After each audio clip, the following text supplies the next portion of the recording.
உங்களை பார்த்ததும் எனக்கு வார்த்தையே வரவில்லை.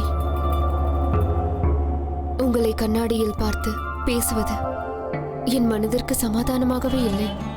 நீ ஒரு விஷயத்தை மறந்துவிட்டாய். என்ன? நீ என் மீது கோபமாக இருந்தாயே? ஆமாம். ஆனால் இப்பொழுது அந்த கோபம் எங்கே போனதென்று தெரியவில்லை.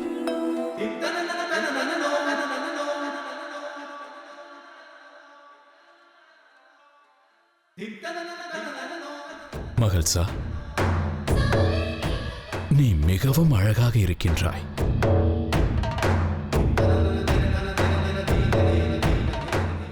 ஜெசூரி அரண்மனை உனக்காக காத்துக் கொண்டிருக்கிறது.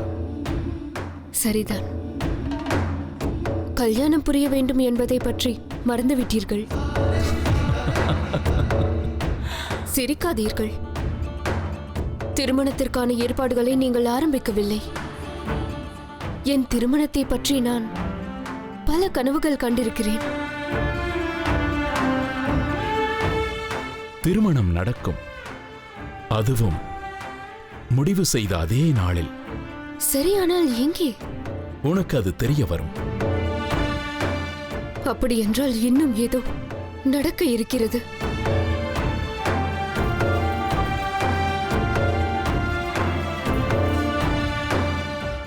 எதை பற்றி யோசிக்கிறீர்கள்? மகள்சா, திருமணம் நிச்சயம் நடக்கும். நான் தான் உனக்கு வாக்கு கொடுக்கிறேனே. என்னிடமிருந்து வேறு என்ன வாக்கு வேண்டும்? நீங்கள் என் கடைசி மூச்சு இருக்கும் வரை எனக்கு தான்.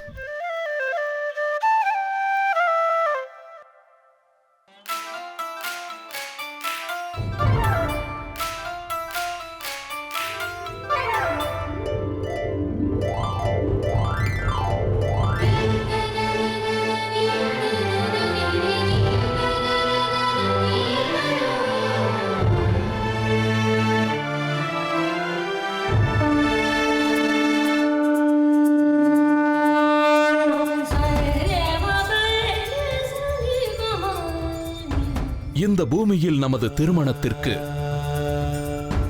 ஒரு வேதிகை உள்ளது. இந்த வானம்தான் பந்தலாகும். சூரியன், சந்திரன், நட்சத்திரங்கள், கிரகங்கள் அனைவரும் உள்ளனர். இவர்கள் அனைவரும் தான் நமது முதல் கட்ட சப்தபதிக்கு சாட்சி.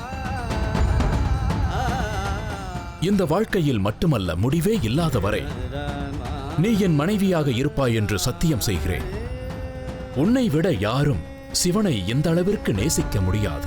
சப்தபதியின் இரண்டாவது சுற்றில் நான் செய்யும் சத்தியம் என்னவென்றால், அதாவது மார்த்தாண்ட பைரவரான நான் உன்னுடைய எல்லா கடமைகளையும் ஏற்றுக்கொண்டேன். அதை என்றென்றும் நான் மறக்க மாட்டேன். உன்னை சந்தோஷமாக வைத்துக் கொள்ள வேண்டியது என்னுடைய கடமையாகும். அதை என்றும் நான் மிகவும் காதலுடனே செய்வேன்.